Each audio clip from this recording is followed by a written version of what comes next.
Good morning, or depending on when you're watching this, good afternoon, good evening, or good night.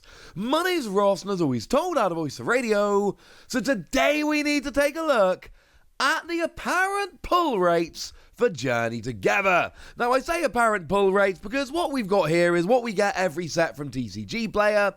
They have opened up over 8,000 packs and given us the data. Compared to the amount of Pokemon Journey Together packs that are out there, it's a pretty small sample size. But it also represents the best data we've got.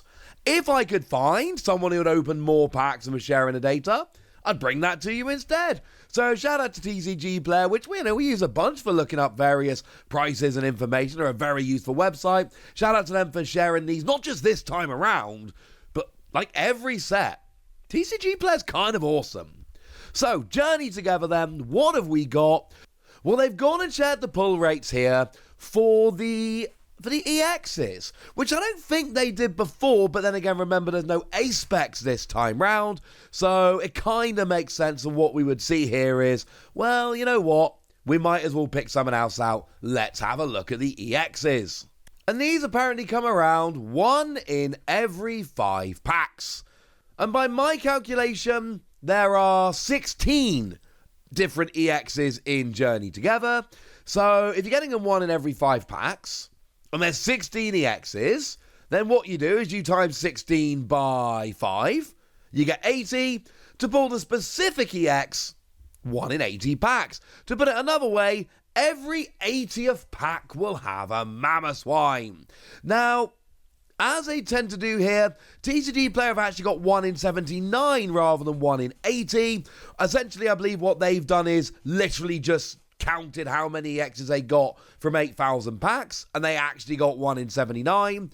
But if it's 1 in 5, and there's 16 different EXs, then they should all be as even as each other. They should all be equally rare, because they're printed on sheets with, the same number on.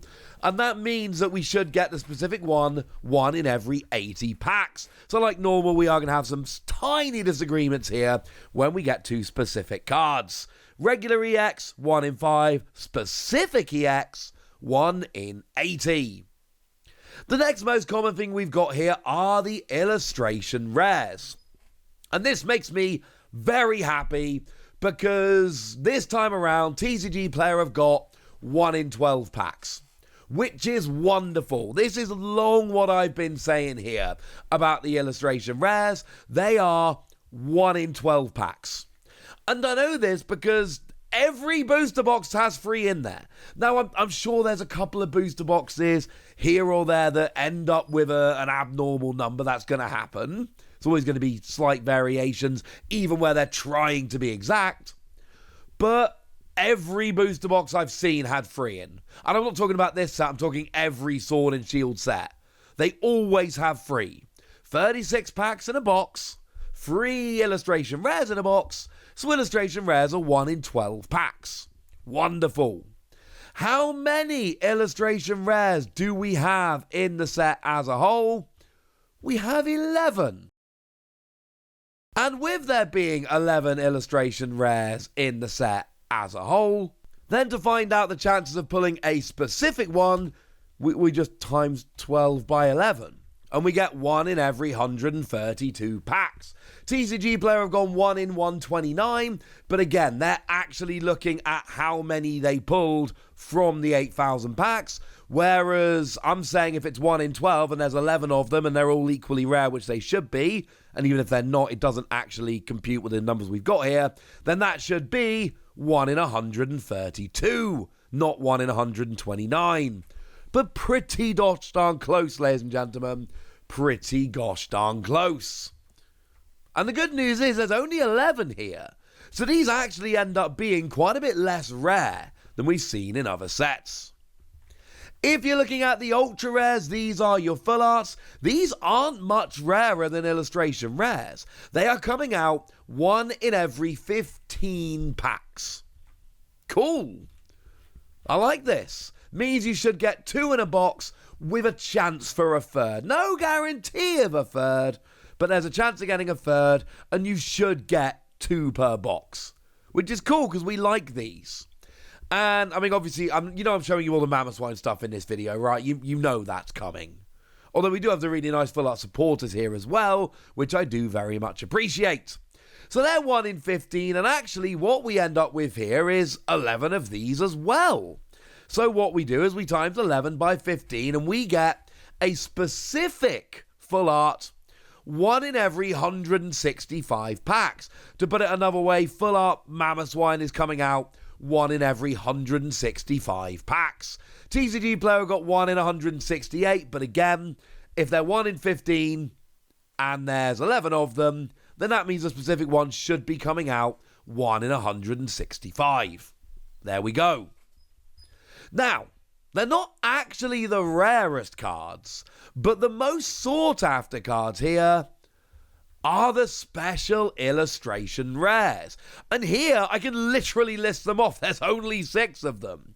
We've got the ones that haven't got trainers attached to them, your Salamence and your Volcanion.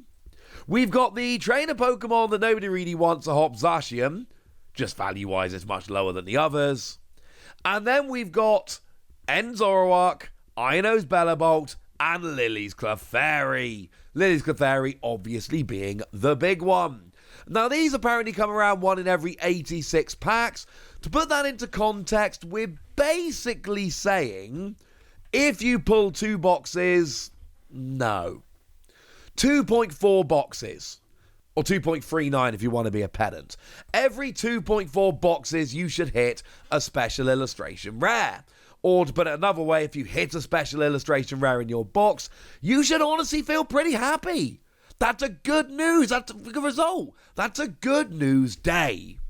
So if we've got 1 in 86 packs giving us an illustration rare, and there are 6 different illustration rares, then that gives us the specific one we're after, 1 in every 516 packs. TCGPlayer got 518, but as I keep saying, I trust my number here.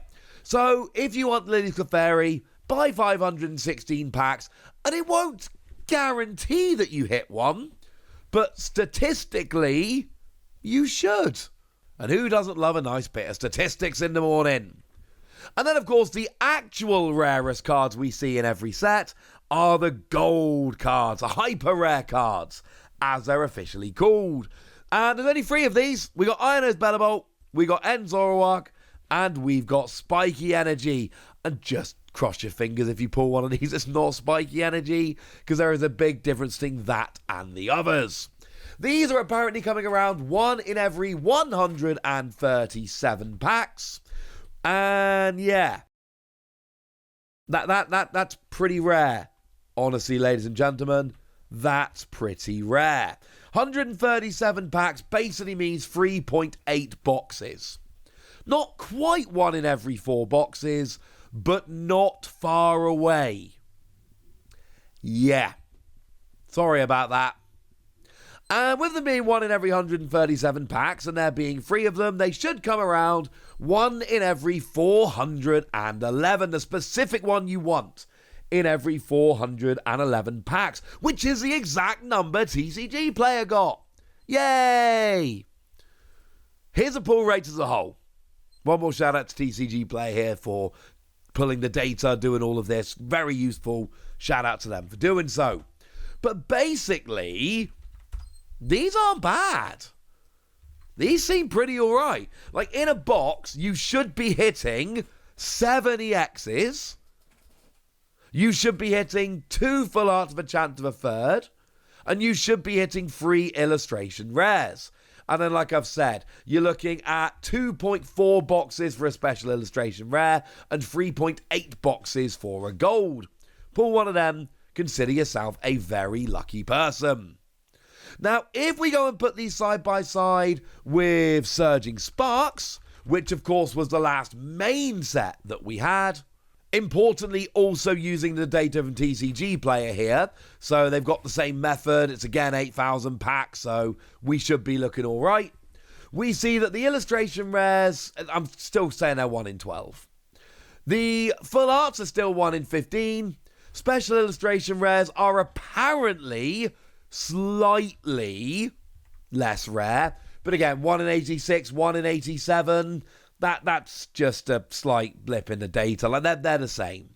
What does jump out to me, however, is that apparently the gold cards are 1 in 137 rather than 188. That actually makes the gold cards significantly less rare than they were in Surging Sparks, which I find very interesting.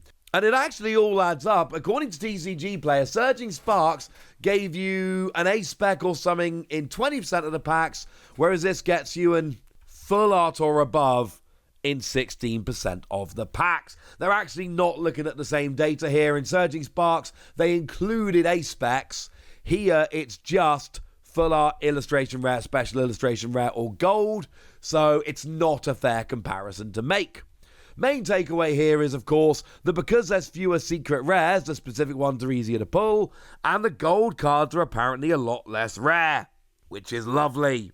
So there we go.